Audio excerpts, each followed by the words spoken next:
Hello student, welcome back to my channel. आज की इस वीडियो लेक्चर में हम देखने वाले हैं अर्धवार्षिक परीक्षा 2024-25 का, जो हम लोगों का कल ही लेटेस्ट पेपर हुआ है ना। अर्धवार्षिक यानी हाफ ईयरली 2024-25 का आपका हाफ ईयरली का एग्जामिनेशन जो हुआ है, इसका सेट है B 15,000 सेट का पेपर। ठीक है, काफ़ी वायरल पेपर है और काफ़ी राज्यों में ये पेपर लगने वाला है। तो इस पेपर को शुरू से लेकर लास्ट तक देखिएगा। इस पेपर का पूरा हल सॉल्यूशन मिलेगा इस वीडियो में। केमिस्ट्री का पेपर है, ठीक है ना। क्लास 12 का पूर्णांक 70 है इसमें, और इसमें आपको समय दिया जाता है 3 घंटे 15 मिनट का, ठीक है ना। तो इस पेपर का फुल सोल्यूशन इस वीडियो के माध्यम से दिया जाएगा। तो चलिए देखते हैं किस पैटर्न पे आपका ये पेपर दिया हुआ है। तो सबसे पहले आपको निर्देश पढ़ना है। 15 मिनट परीक्षार्थियों को प्रश्न पत्र पढ़ने के लिए दिया जाता है। और दूसरा, सभी प्रश्न करना अनिवार्य होता है। प्रत्येक प्रश्न उसके सम्मुख अंकित होता है। गणनात्मक प्रश्नों में गणना के समक्ष पद दीजिए। जहाँ आवश्यक हो वहाँ रासायनिक समीकरण लगाइए। पहला यहाँ पर सही विकल्प चुनकर उत्तर पुस्तिका में लिखिए। यानी सही विकल्प को चुनना है, उसमें से आपको चूज करना है और जो सही होगा उस पर टिक मार्क कर देना है। ये क्वेश्चन क्या दिया है, Na2CO3 के 0.2 यम विलियन के 500 मिली के लिए वांछित मात्रा क्या होगी। ठीक है, पहला ऑप्शन है 1.53 ग्राम, दूसरा है 3.06 ग्राम, तीसरा है 5.3 ग्राम, एंड डी है 10.6 ग्राम। सो स्टूडेंट, इसमें से जो आपका करेक्ट ऑप्शन हो जाएगा ऑप्शन नंबर डी, जो आपका दिख रहा है 10.6 ग्राम हो जाएगा। ठीक, अगला क्वेश्चन देखते हैं। संक्षार से बचने के लिए आयरन पर की जाने वाली सबसे टिकाऊ धातु प्लेटिनम क्या होगी। कॉपर प्लेटिनम होगी, टीन प्लेटिंग होगी, या जिंक प्लेटिंग होगी, या निकल प्लेटिंग होगी। इसमें जो आपका करेक्ट ऑप्शन हो जाएगा सी वाला, जिंक प्लेटिंग होगी। ठीक है ना। अगला क्वेश्चन देखते हैं। एक प्रथम कोटि की अभिक्रिया में अर्धायु 400 सेकंड है, इसका वेग स्थिरांक क्या होगा। वेग स्थिरांक बताना है इसका। तो इसका जो वेग स्थिरांक हो जाएगा, पहला वाला ऑप्शन 1.73 इंटू 10⁻³ सेकंड में -1। ठीक है, ये आपका करेक्ट हो जाएगा। अगला क्वेश्चन, अगला है, निम्न में से कौन सा यौगिक परिशीतक है।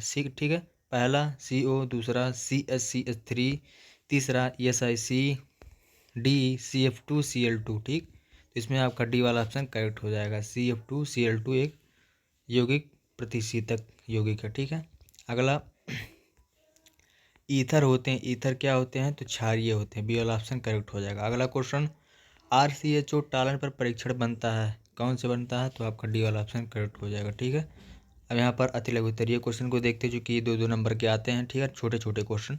पहला दूसरे का मोलर अवनमन स्थिरांक का परिभाषा दीजिए। दूसरा, सिल्वर नाइट्रेट विलयन में कॉपर डालने में विलयन का रंग नीला हो जाता है। ठीक है, तो ये जो बड़े बड़े क्वेश्चन थोड़ा लिखने वाले होते हैं, थ्योरी क्वेश्चन, उसका आंसर आपको इस वीडियो में नहीं बताया जाएगा।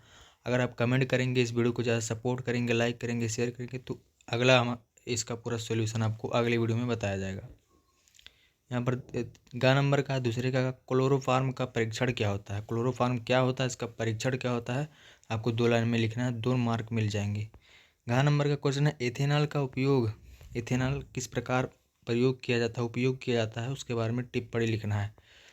तीसरा नंबर का क्वेश्चन, वैद्युत अपघटन का फैराडे का प्रथम नियम समझाइए। फैराडे का प्रथम नियम वैद्युत अपघटन का क्या होता है, आपको प्रथम नियम के अनुसार समझाना है। फिर यहाँ पर तीसरे का खा, तापीय गुणांक को समझाइए, तापीय गुणांक क्या होता है उसको समझाना है।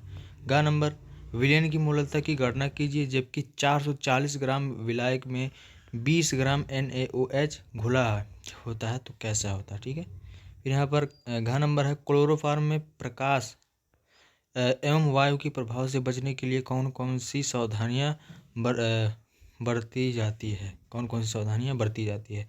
तो अगला क्वेश्चन देखते हैं, चलिए। सो स्टूडेंट, हमारा नेक्स्ट पेज आ चुका है। इसमें से देखिएगा, चौथे नंबर का क्वेश्चन है, राउल्ट के नियम को समझाइए तथा इसकी कमियां बताइए। राउल्ट का नियम क्या होता है, उसका परिभाषा लिखना है, और इसमें क्या क्या कमियां पाई जाती है उसके बारे में बताना है। खा नंबर का, सीसा संचायक सेल का सचित्र वर्णन कीजिए। 3 मार्क का ये क्वेश्चन दिया गया है। फिर यहाँ का तीसरा नंबर चौथे का तीसरा है अभिक्रिया के वेग और तथा वेग स्थिरांक में अंतर।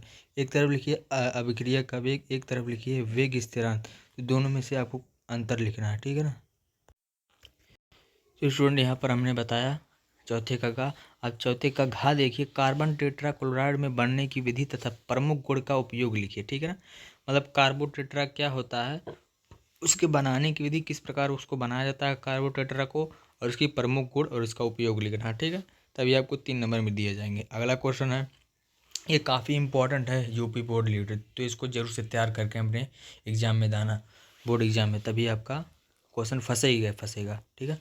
5वें नंबर का है, सिद्ध कीजिए कि प्रथम कोटि की अभिक्रिया में 3/4 पूर्ण करने में लगा जब समय है अर्ध क्रिया को पूर्ण करने में लगे गए समय दोगुना हो जाता है, तो किस प्रकार होता है। आपको 4 नंबर इस क्वेश्चन का दिया जाएगा, तो इसको आपको न्यूमेरिकल द्वारा हल करना है। अगला क्वेश्चन, खा नंबर का, आदर्श एवं अनादर्श में विलीन में अंतर स्पष्ट कीजिए। एक तरफ आप आदर्श एवं एक तरफ लिखना अनादर्श, ठीक है ना। तो उसमें अंतर आपको 2-3 लिखना है, आपको 4 नंबर मिल जाएंगे। अगला क्वेश्चन, मानक हाइड्रोजन इलेक्ट्रोड का सचित्र वर्णन कीजिए, इसकी उपयोगिता भी लिखिए, ठीक है ना। फिर अगला क्वेश्चन, निम्न पर संक्षिप्त टिप्पणी, छोटे आपको कुछ इनके बारे में परिभाषा वगैरह लिख देना, आपको नंबर मिल जाएंगे 4 नंबर। क्या है सैंडमायर्ट अभिक्रिया, स्मिट अभिक्रिया क्या होता है, इसके बारे में थोड़ा लिख देना, आपको नंबर मिल जाएंगे 4 नंबर। दो लाइन में लिख देना, चार लाइन में हो जाएगा, आपको 4 नंबर मिल जाएगा। फिर अगला क्वेश्चन, असामान्य मोलर द्रव्यमान क्या होता है, वाट हाफ गुणांक की व्याख्या कीजिए, ये अणु संख्या गुणों में से किस प्रकार संबंधित होती है, तो उसके बारे में आपको बताना है। तो या आप ये वाला क्वेश्चन सॉल्व करिए, आप अथवा करके क्वेश्चन दिया गया है, इसको आप सॉल्व कर सकते हैं, ठीक है। मान लीजिए ये क्वेश्चन आपको नहीं आता तो आप ये वाला सॉल्व कर सकते हैं। क्वेश्चन है, प्रथम कोटि की अभिक्रिया किसे कहते हैं, प्रथम कोटि की अभिक्रिया का वेग समीकरण का निगमन कीजिए, ठीक है ना। तो दोनों में से केवल एक करना है, तो आप एक कर सकते हैं। खा नंबर है, कोलराउस का नियम, ये काफ़ी इंपॉर्टेंट है, वेरी इंपॉर्टेंट, मैं इसको क्वेश्चन को बता रहा हूँ, वेरी इंपॉर्टेंट, ठीक है ना, वेरी इंपॉर्टेंट, या कॉपी में नोट कर लो, ये क्वेश्चन आना ही आना है। कोलराउस का नियम तथा इस नियम के अनुप्रयोग का वर्णन कीजिए। मान लीजिए कोलराउस का नियम आप भूल गए तो आपको अथवा करके क्वेश्चन दिया जाता है, फिनॉल बनाने की विधि, ये भी काफ़ी इंपॉर्टेंट है, ठीक है ना, जो कि लास्ट में पूछे जाते हैं, 5-6 नंबर के आपको पूछे जाते हैं, ठीक है ना। तो यहाँ पर 5 नंबर के दिए गए, आपके बोर्ड एग्जाम में 6 नंबर 7 नंबर बढ़ा के दिया जाएगा, ठीक है। तो कोलराउस का नियम और फिनॉल बनाने की विधि, फिनॉल के प्रमुख गुण तथा उसका उपयोग लिखना है, तभी आपको 5 अंक मिलेंगे। फिर अगला क्वेश्चन 7वें नंबर का है। सो स्टूडेंट यहाँ पर 7वें नंबर का क्वेश्चन दिया गया है, स्टार्च में एथेनॉल के निर्माण का सचित्र वर्णन कीजिए, इसकी CH3COOH, दूसरा सांद्र H2SO4 यानी सल्फ्यूरिक अम्ल की क्रिया, रासायनिक समीकरण को लिखिए। मान लीजिए आप भूल गए हैं ये रासायनिक समीकरण लिखना, तो आप ये वाला कर सकते हैं, अथवा करके दिया है। Mg यानी मैग्नीशियम, Mg में 2+ यानी मैग्नीशियम में 2 धनात्मक लिए गए हैं, और 0.2 एम, मतलब 0.1 एम, ठीक है ना। दूसरे में Cu copper 1 × 10⁻⁻1 M Cu copper, yes, ठीक है ना। तो आप ये वाला कर सकते, दोनों में से एक को करना है। सेल के EMF की गणना कीजिए, दिया गया E0 Cu2+, C = यानी धनायन में 0.34 वोल्ट, दूसरा E0 Mg² प्लस में धनायन Mg = धनायन में 2.36 वोल्ट, ठीक है। अगला क्वेश्चन, खा नंबर का क्वेश्चन है, प्रयोगशाला में डाई एथिल ईथर बनाने के सचित्र वर्णन कीजिए, इसकी क्रिया CH3COCl का PCl5 से कराने की अब के रासायनिक समीकरण इसको लिखना है, ठीक है ना। संतुलित रासायनिक समीकरण लिखने के बाद उसको हल करना है, उसको संतुलित करना है, ठीक है, तभी आपको 5 अंक मिलेंगे। मान लीजिए आप ये क्वेश्चन नहीं आता तो आप ये कर सकते हैं, ये क्वेश्चन आता ही आता है, मैं 100% गारंटी के साथ कहता हूँ ये क्वेश्चन आपका आएगा ही आएगा। ये अथवा वाला जो दिया है, क्या होता है जब, केवल रासायनिक समीकरण लिखिए, ठीक है। क्या होता है जब एथिल एल्कोहल को लाल पी